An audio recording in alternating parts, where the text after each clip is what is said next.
Dear all, warm regards. आप सभी का स्वागत है जोहार मैम प्लेटफॉर्म पर। इंडियन कॉन्ट्रैक्ट एक्ट 1872 को जब हम पढ़ते हैं तो इसमें हम ब्रीच ऑफ कॉन्ट्रैक्ट को पढ़ते हैं। ब्रीच ऑफ कॉन्ट्रैक्ट सबसे सेंसिटिव टॉपिक है और from examination point of view सबसे ज़्यादा रिक्वायर्ड है, नीडेड है कि हम इसे समझें। इंडियन कॉन्ट्रैक्ट एक्ट 1872 का सेक्शन 73 से 75 ब्रीच ऑफ कॉन्ट्रैक्ट को डील करता है, जो कहता है कि अगर सामने वाले पार्टी ने अपने ड्यूटी, अपने ऑब्लिगेशन को परफॉर्म नहीं किया है या नहीं की है, तब लीगल रेमेडी अवेलेबल है। तब हमें कानून जो है वो सहायता देगा, मदद पहुंचाएगा, ताकि हमारा जो नुकसान हुआ है, हमारा जो खसारा हुआ है, जो लॉस हुआ है, उसकी भरपाई हो। लेकिन इस बात को समझना पड़ेगा कि कई ऐसे डैमेज हैं जिसको हम मॉनेटरी कंपनसेट नहीं कर सकते। जैसे कि इमोशनल डैमेज अगर किसी रिलेशनशिप में हुआ है तो फिर हमें सामने वाला आदमी कितना भी पैसा दे दे, हमारे नुकसान की भरपाई नहीं हो सकता। ब्रीच ऑफ कॉन्ट्रैक्ट एक सेंसिटिव टॉपिक है। आप देख रहे होंगे कि पहले स्लाइड में मैं बड़ी उदास दिख रही हूँ। मेरे साथ भी कुछ धोखा हो गया है बच्चों। और एक बॉलीवुड मूवी का बहुत पॉपुलर सॉन्ग को मैंने लिखा भी है, ठुकरा के मेरा प्यार मेरा इंतकाम देखेगी। और इंतकाम जो है हम लेने वाले कैसे हैं, तो कानून के सहारे हम बदला लेंगे। कई बार दो लोग आपसी म्यूचुअल कंसेंट में, आपसी सहमति में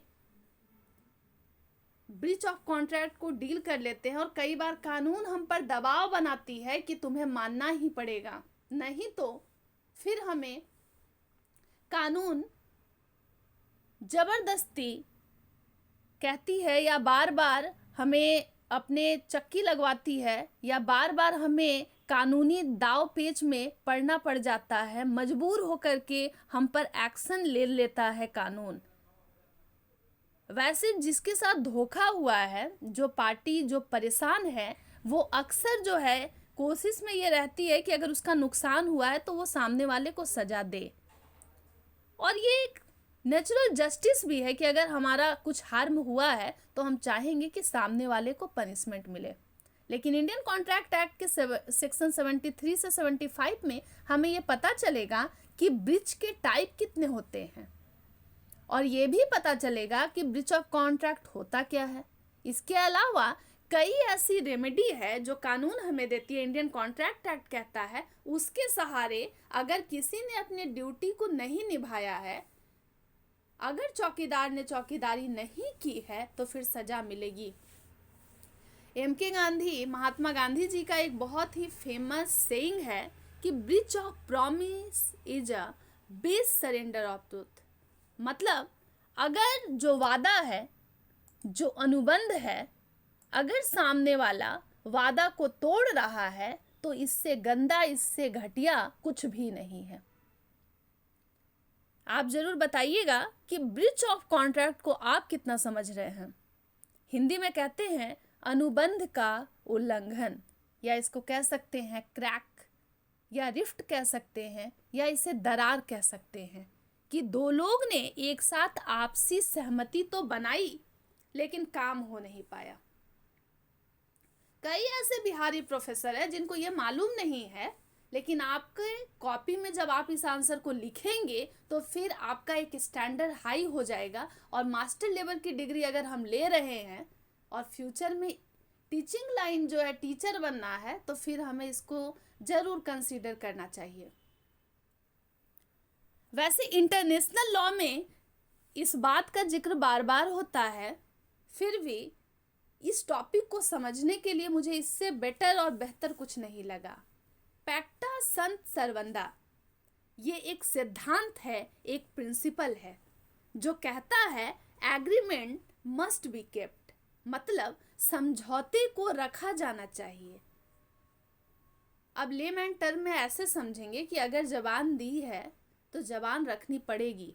अगर किसी को हाँ कहा है, अगर किसी के साथ एग्रीमेंट किया है, किसी से प्रॉमिस किया है, कि आपसे ही शादी करनी है तो फिर शादी करनी पड़ेगी, और अगर नहीं करते हैं तो फिर कानून जो है प्रॉपर मरम्मत करेगा, कानूनी इलाज जो है फिर वो आपके साथ पूरी की जाएगी। सेक्शन 37 जो है इंडियन कॉन्ट्रैक्ट एक्ट का कहता है कि अगर कोई पार्टी किसी कॉन्ट्रैक्ट में आती है तो उसको अपने ऑब्लिगेशन को पूरा करना ही पड़ता है या करना ही चाहिए, और अगर कोई पार्टी अपने कॉन्ट्रैक्ट को पूरा नहीं करता है, अपने ड्यूटी को परफॉर्म नहीं करता है, तो वो दोषी है, उसने ब्रीच ऑफ कॉन्ट्रैक्ट किया है, मतलब अनुबंध का उल्लंघन किया है, वादा तोड़ दिया है। और जहां धोखा है वहां पनिशमेंट है।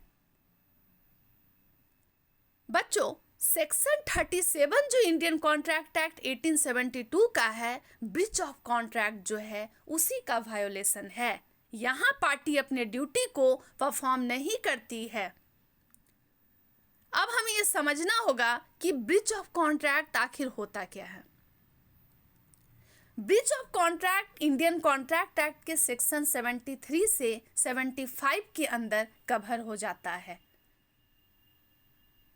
Breach of contract general sense में इसका मतलब है कि कोई भी पार्टी अगर अपने ड्यूटी को परफॉर्म नहीं करती है या करता है, देन ब्रीच ऑफ कॉन्ट्रैक्ट होता है, अनुबंध में दरार आ जाता है। तो ब्रीच ऑफ कॉन्ट्रैक्ट तब होता है जब हम दो लोग किसी कंडीशन में, किसी अग्रीमेंट में आ तो गए हैं, लेकिन कई बार ऐसा होता है कि हम अपने वादे से मुकर जाते हैं। तो वादा किया है तो निभाना पड़ेगा, और इसी के लिए कह सकते हैं वादा न तोड़। अब आप भी बताइएगा कि वादा पर, प्रॉमिस पर, धोखे पर कोई अगर गाना याद आ रहा है तो। बच्चों, ब्रीच ऑफ कॉन्ट्रैक्ट बहुत तरीके के होते हैं, उसके ढेर सारे टाइप्स हैं, लेकिन हमें समझने के लिए ब्रीच ऑफ कॉन्ट्रैक्ट सही मामले में, सही मायने में क्या होता है, एक दो अगर हम ब्रीच ऑफ कॉन्ट्रैक्ट ढंग से समझ लेते हैं, मतलब हम पूरे के पूरे ब्रीच ऑफ कॉन्ट्रैक्ट को समझ रहे हैं। पहले माइनर जो है बच्चों, या फिर पार्शियल ब्रीच, पहला टाइप्स है ब्रीच ऑफ कॉन्ट्रैक्ट का, जो कहता है कि अगर हमारा कॉन्ट्रैक्ट हुआ है और उसका थोड़ा सा पार्ट, अगर थोड़ा सा हिस्सा हम परफॉर्म नहीं करते हैं तो वो हो गया माइनर ब्रीच। जनरली ऐसा होता है कि कई बार मान लीजिए मैंने कहा कि मैं आपको 5 घड़ी बनाकर दूंगी, थोड़ा बहुत काम उसमें अधूरा रह गया, मैंने मोटा मोटी सारा काम कर दिया, ये हो गया माइनर ब्रीच। थोड़ी बहुत मेरी ओर से गलती रह गई, थोड़ा बहुत मैंने अपनी ड्यूटी को परफॉर्म नहीं किया। जैसे जिसे नॉर्मल सेंस में बिहारी कहते हैं फाकी मार लेना। कुछ काम आपको दिया गया था कि यहाँ निगरानी कीजिए, थोड़ी देर के लिए 5 मिनट के लिए आप गायब हो गए, लेकिन जितने देर के लिए आप गायब हुए हैं कोई बड़ा कांड ना हो जाए, इसको भी तो देखना पड़ेगा। दूसरा ब्रीच है बच्चों मटेरियल ब्रीच। इसका मतलब होता है टोटल ब्रीच, मतलब पूरी के रूप से पूरा का पूरा मैंने काम ही नहीं किया, तो मैंने ओवरऑल धोखा ही दे दिया। मुझे आपने कहा था कि आप 10 बोतल बना कर दीजिए और मैंने 10 का 10 बोतल नहीं बनाया, तो ये नुकसान हो गया, बड़ा नुकसान हो गया। इसके अलावा थर्ड जो ब्रीच है उसे हम कहते हैं फंडामेंटल ब्रीच। ये मटेरियल ब्रीच से थोड़ा ज़्यादा बड़ा है, मतलब ये भी मेनली देखा जाए तो पूरा का पूरा ही कॉन्ट्रैक्ट या अग्रीमेंट को ब्रीच करने से ही है, पूरा नुकसान हो गया। आपने कुछ मुझे कहा था, मैंने आपको कुछ भी काम करके नहीं दिया, कॉन्ट्रैक्ट जो है यहाँ पर टूट जाता है। और सबसे लास्ट वाला जो ब्रीच है बच्चों, एंटिसिपेटरी ब्रीच। स्लाइड जितने भी हैं मैं धीरे धीरे करके इसको स्क्रॉल कर रही हूँ, आप वीडियोज़ को जूम करके आप इसे लिख लीजिएगा अगर चाहें तो। अगर आप खुद से नोट्स बनाते हैं तब तो फिर वेल ओके है, आप कर सकते हैं, लेकिन अगर आपको यहाँ से कुछ फ़ायदा मिल रहा है, कुछ वैसा अगर आपका मुनाफा है तो फिर आप इसे देख सकते हैं, लिख सकते हैं। एंटिसिपेटरी ब्रिज जो है वो 4th नंबर का ब्रिज है, जो कहता है कि जब पार्टी शुरू में ही अपने एक्शन से ये बता दे कि हम इसे पूरा नहीं कर सकते। अक्सर बिहारी जितने भी होते हैं वो एंटीसिपेटरी ब्रीच ही करते हैं, मतलब काम करने से पहले ही, जैसे ही मान लीजिए काम का तारीख 5 तारीख को मुझे आपको 10 बोतल बना के देना था, मैं आपको 1 ही तारीख से जो है थोड़ा थोड़ा हिंट देने लगे कि अब तो लगता है नहीं हो पाएगा काम। मतलब अगर टाइम से पहले मैं before the time of performance अगर अपने वादे को तोड़ रही हूँ, वादा निभा नहीं रही हूँ, आपको आइडिया हो जाएगा मेरे एक्शन से, इम्प्लाइड वे में, मतलब मेरे कंडक्ट से मालूम हो जाएगा, मेरी हरकतों से मालूम हो जाएगा। मान लीजिए मैं फ़ोन उठाना छोड़ दूँ, आपने ऑर्डर तो दे दिया है, तब आपको मेरी हरकतों से मालूम हो जाएगा कि धोखा तो मिल रहा है। जैसे रिलेशनशिप में मैं मान लीजिए आपके फ़ोन को उठाना छोड़ दूँ, तो आपको मालूम हो जाएगा कि कुछ ना कुछ घपला है, कुछ ना कुछ जो है ये रिश्ता चलने वाला नहीं है। एंटीसिपेटरी ब्रीच भी जो है उसी का एग्जाम्पल है। लेकिन इतने सारे जितने भी ब्रीच आपने अभी पढ़े हैं, इसमें 2 ब्रीच ऑफ कॉन्ट्रैक्ट को समझना फ्रॉम इंडियन कॉन्ट्रैक्ट एक्ट 1872 सबसे ज़्यादा ज़रूरी है, और जो सबसे ज़्यादा ज़रूरी है उसको बार बार पढ़ना पड़ेगा, 1000 बार पढ़ना पड़ेगा। ब्रीच ऑफ कॉन्ट्रैक्ट जो है सेक्शन 73 से 75 में है, जिसमें कई सारे ब्रीच ऑफ कॉन्ट्रैक्ट की बातें की गई हैं। लेकिन अब जो आपको स्लाइड नज़र आएगा बड़ा इंटरेस्टिंग लग रहा होगा, और हम आज जो है इसको ही पढ़ेंगे। ब्रीच ऑफ कॉन्ट्रैक्ट जो है बच्चों जनरली 2 टाइप के होते हैं, मोस्ट इम्पॉर्टेंट हैं ये, लेकिन आप अगर कहीं ढूंढेंगे तो आपको 5-6 टाइप मिल जाएंगे, इसलिए मैंने छोटे छोटे करके पहले ही बहुत सारे टाइप को बताया है। एंटीसिपेटरी ब्रीच ऑफ कॉन्ट्रैक्ट और दूसरा है एक्चुअल ब्रीच ऑफ कॉन्ट्रैक्ट। अब 2 गाना है बच्चों। एंटीसिपेटरी ब्रीच का गाना है हर पल मेरी याद तुम्हें तड़पाएगी। बच्चों एंटीसिपेटरी ब्रीच को समझने से पहले आपको एक बात ध्यान देना होगा। आपने अपने लाइफ में कई बार सुना होगा anticipatory bill, anticipatory bail, sorry bill नहीं बेल, या एंटीसिपेटरी बेल जब भी आपने फिल्मों में सुना हो, या आप कभी कोई ऐसे कुछ क्राइम कुछ ऐसे शो को देख रहे हो, तब आपने ज़रूर सुना होगा एंटीसिपेटरी बेल के बारे में, जिसको कहते हैं हिंदी में अग्रिम जमानत। कई बार जो है गिरफ्तार होने से पहले या गिरफ्तारी से बचने के लिए जो दोषी होते हैं वो पहले ही बेल ले लेते हैं, अग्रिम जमानत ले लेते हैं। कई ऐसे ऑफेंस होते हैं जहां पर आपको जेल होना तय हो गया, लेकिन आपने सबसे पहले एंटीसिपेटरी बेल ले लिया। वैसे इसके कई सारे प्रोविजन है। एंटीसिपेटरी जो है ब्रीच यही कहता है कि आपने कॉन्ट्रैक्ट तोड़ा तो है, आपने ब्रीच तो किया है, दरार तो पड़ गया है रिश्तों में, चीजें ठीक बिल्कुल नहीं है, पर before the time of performance ये उस दिन नहीं हुआ है जैसे मुझे आपको 5 जून को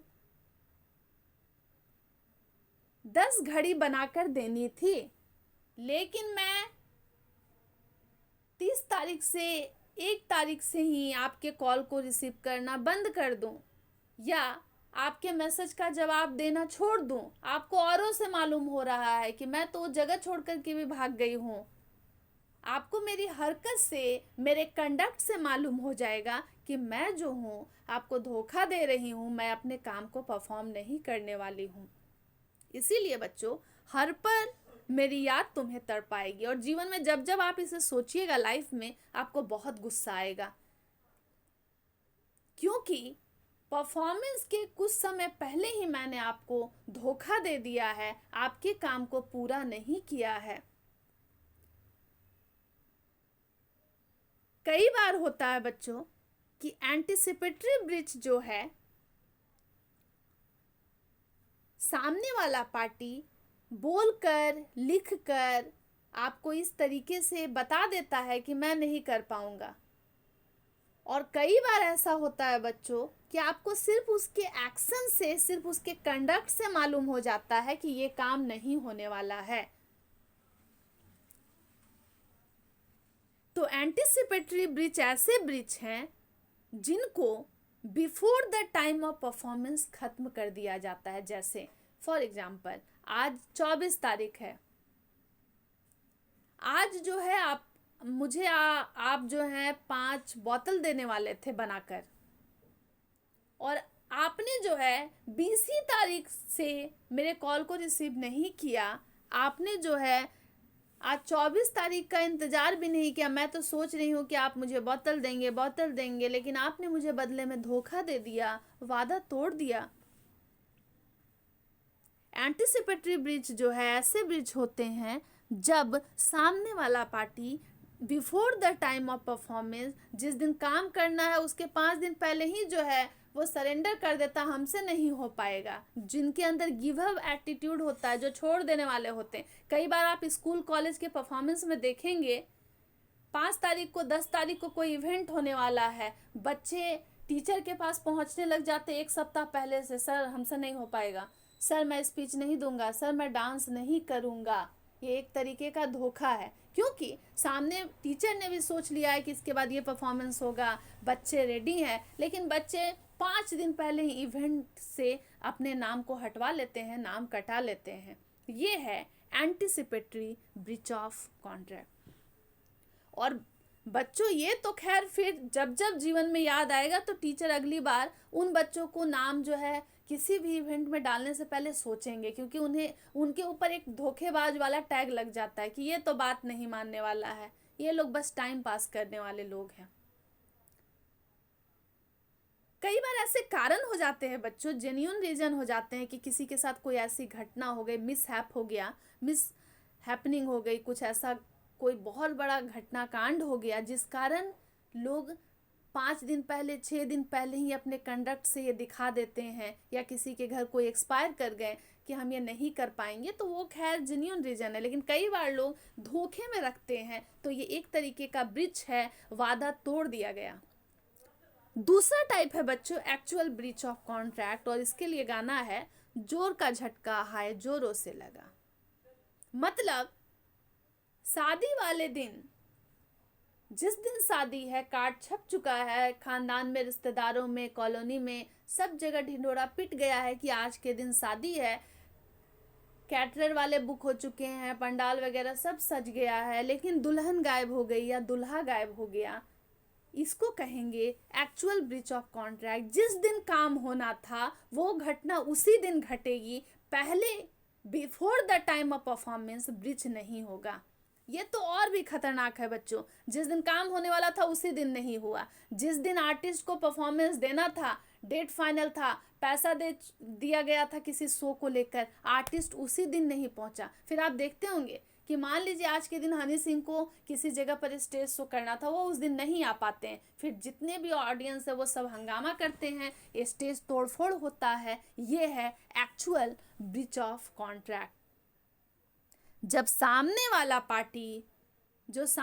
पार्टी है वो एकदम सही वक्त पर, मेन दिन जिस दिन शादी है उसी दिन नहीं पहुंचता है, ये हो गया एक्चुअल ब्रीच ऑफ कॉन्ट्रैक्ट। बहुत बड़ा धोखा, जो कि बिफोर द टाइम नहीं होता है, वो एकदम शेड्यूल्ड टाइम पर होता है, उसी दिन होता है।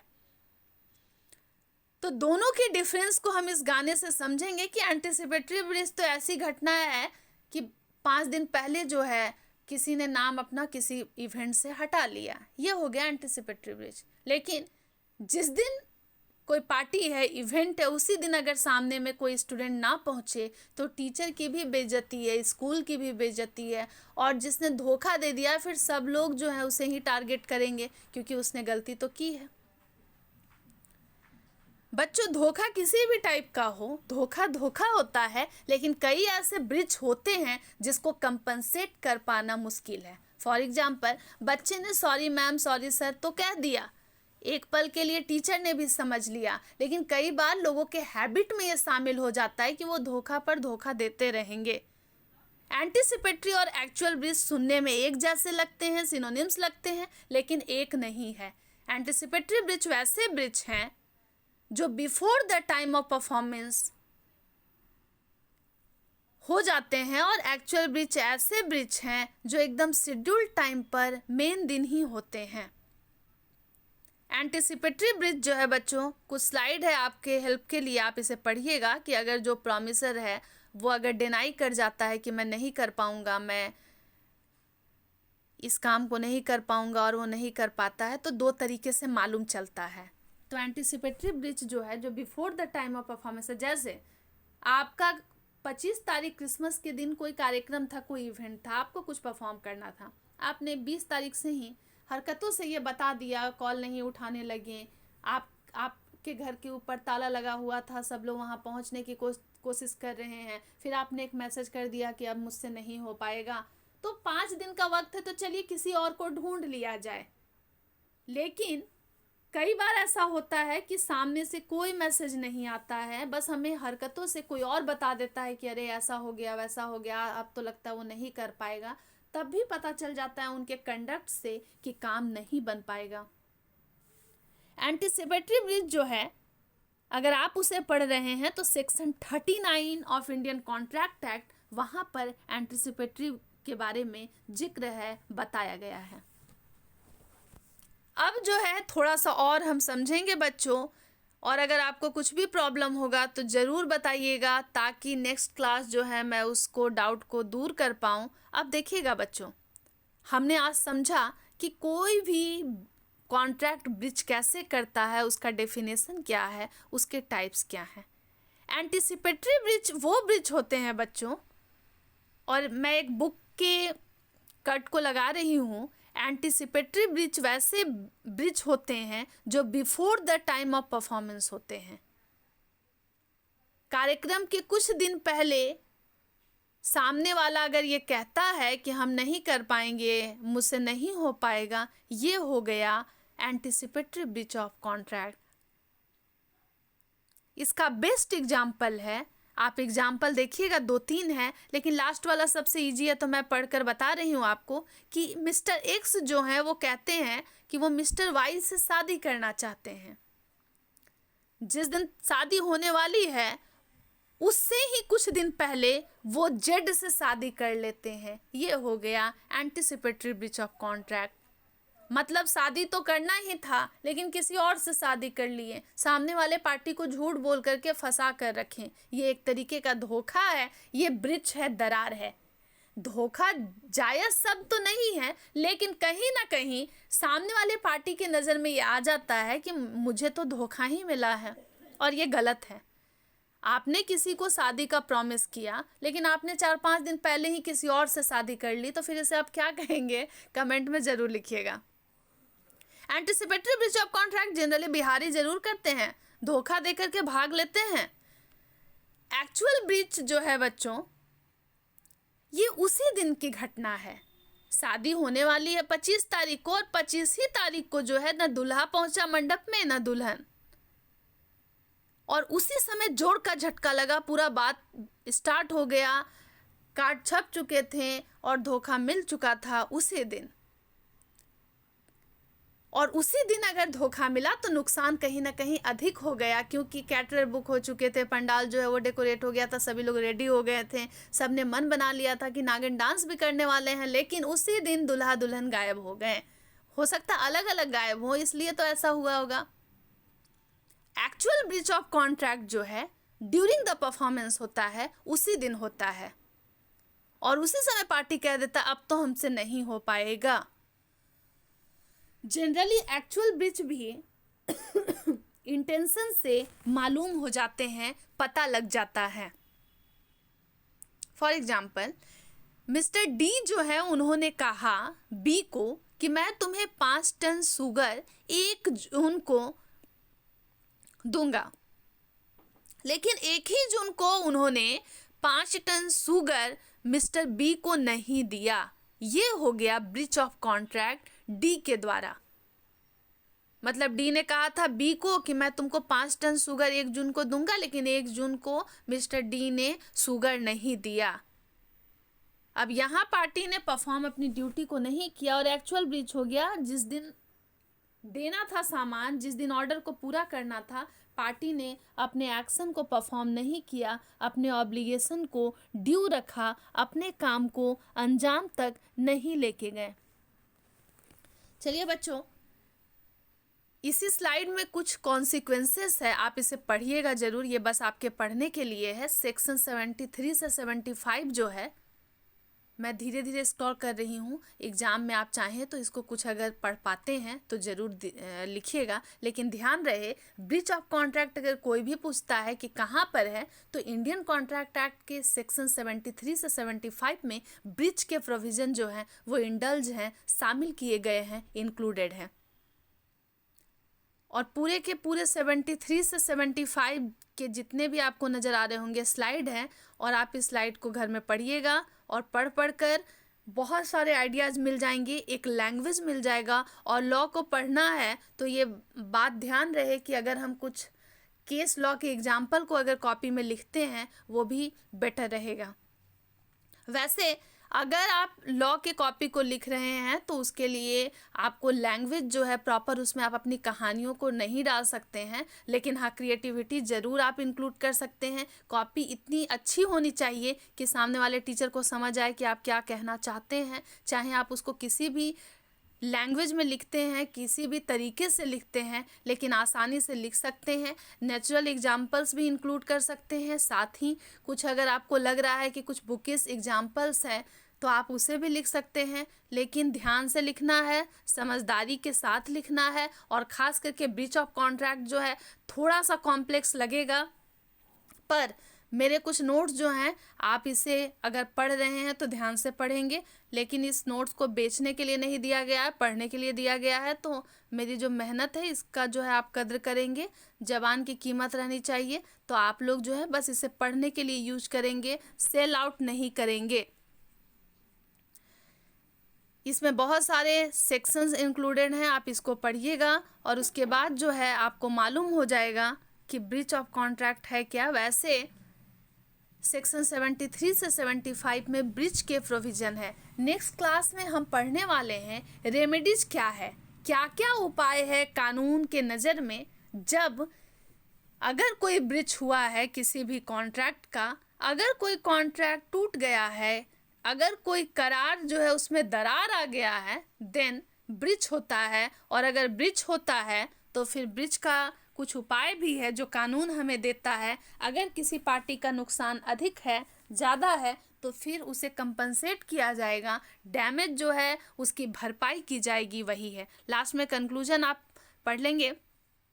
सेक्शन 73 से 75 जो है उसमें कोर्ट जो है वो हमें गाइडेंस देता है कि हम कैसे, अगर हमारे साथ किसी ने नुकसान किया है, किसी ने दिल दुखाया है, तो फिर कैसे हम जो है उसे सज़ा दे सकते हैं, या फिर कैसे अपने जो भी हमारा नुकसान है उसको कंपनसेट कर सकते हैं। ब्रीच ऑफ कॉन्ट्रैक्ट के लिए आज इतना ही, लेकिन आप घर में 2-3 बार पढ़ेंगे इसको। एक्चुअल और एंटिसिपेटरी ब्रीच में अंतर क्या है एकदम ध्यान रहना चाहिए, कॉपी में होना ही चाहिए। चलिए, फर्दर अपडेट के लिए आप जुड़ सकते हैं जोहार मैम के साथ।